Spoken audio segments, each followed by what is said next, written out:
And what is going on, guys? It is Riv here with another episode of Riv's Game Room. And today, the Amiga 500 Mini debuts, as it's going to be the host for the Amiga 500 port of American Gladiators. This is the last Gladiators game I have to cover. I say this even though there's a DOS version, because the DOS and the Amiga ones are basically the same thing. And I've already done the NES one, I've already done the Super Nintendo one, I've already done the Genesis one several times. So this will close out the saga of American Gladiators games that I have to do. And sometime next month, I will finally get to do Fire Emblem for you guys.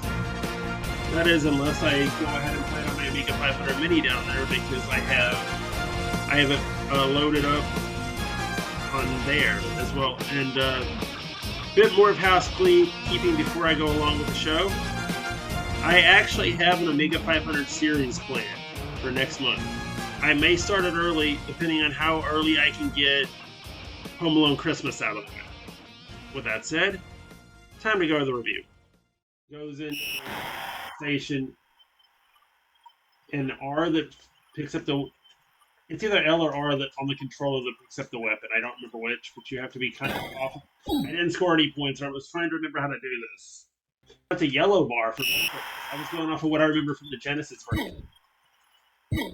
Gladiator is always on the right. The contender is always on the left. For me, anyway.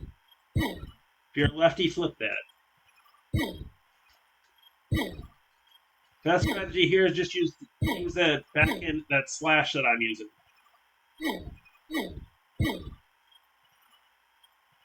I believe Saber called this the sledgehammer during seasons 3 through 7.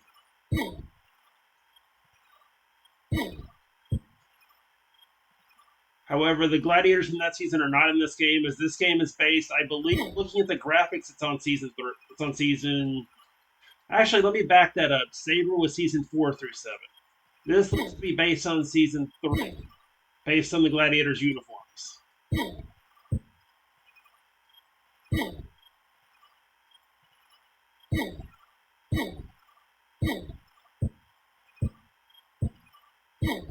Just keep attacking. Everything hits it. But remember, you only have a certain amount of time. I believe it's 45 seconds to do it. I kind of like the thud when the Gladiator blocks your shot. A is your attack button, by the way. It's your action button for almost every event. Except one, which we'll get to later. I hate this event. I can never do it right. Oh, you need to get them both halfway or you're not going to hit them at all. But I like the way that version looks compared to the ball. Just mash A and B.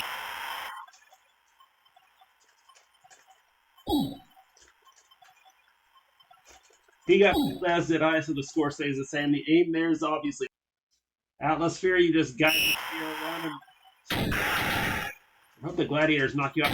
Got stuck several times. Only on this version can you get stuck.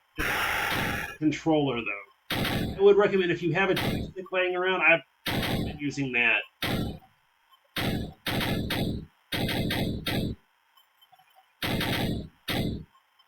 Harder to score using a D-pad though. And it's not the Genesis D-pad, that is. Now, at least on the Amiga 500, plug in other controllers to use. You can if you're using another video in and of itself, or it's retro art, but made for them. Anyway, I've done all these. It looks like it does on the Genesis. Basically, I think for this they updated the music and combined the cities. Otherwise, this thing, they hadn't done the SNES for this. It would not have Cannonball. Very happy. I didn't like it in the show, and I didn't like it in the games. I'll go with it. Actually, correcting the scoring, because in the console port, it's wrong. It was you would get 5 points for firing 5 weapons, and then an extra point for the draw, a total of 6, which was never a thing in the show, as far as I remember. Powerball. It works like it does on the console ports. Press A to do everything. Score in the center cylinder as much as you can. Its centers were 2, outers are with 1. Follows the show as well as, this version of Powerball actually looks very good too. The carpet colors are a little off, but again, this is based on season 3, so I'm willing to give it the pass as I got pushed into the Powerball bin there. So Powerball looks great. Now let's see if I can figure out the Eliminator. I've always had trouble with this one, with this on the PC ports. It's the D-pad, isn't it? Yep. It's the stupid D-pad. Which means I'm not moving.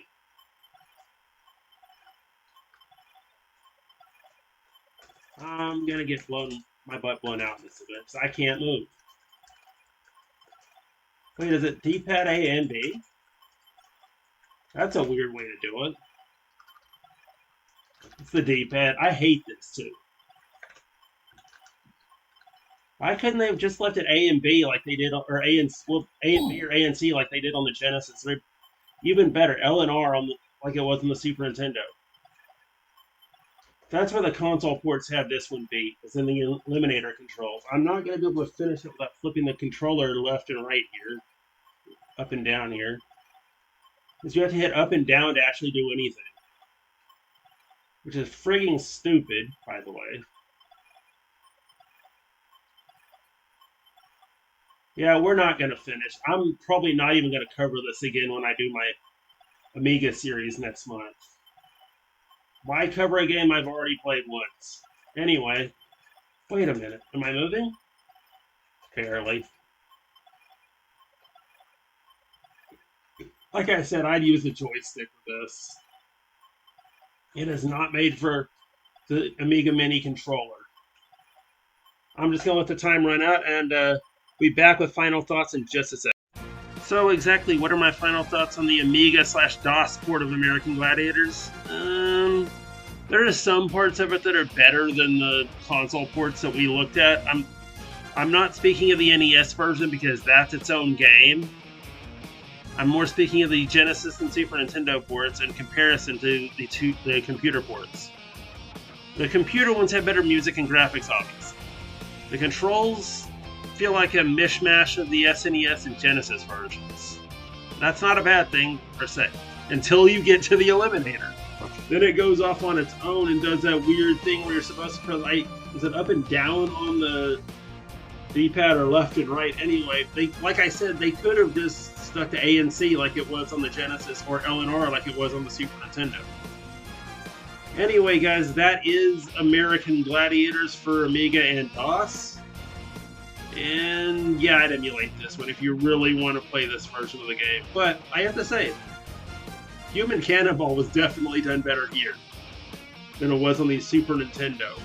Super Nintendo, that Mode 7 thing that actually made it look worse.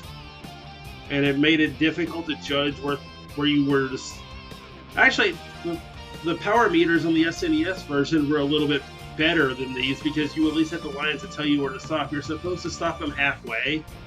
You can't tell where that is on the PC port. Anyway, that's enough of a rant on Human Cannonball.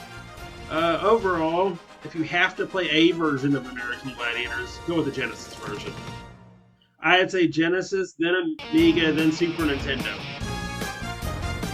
Or Amiga/DOS is what I'm trying to get at here. Anyway, guys, this has been Rev for Rev's Game Room. The Rev's Game Room is closed for now. Adios, everybody.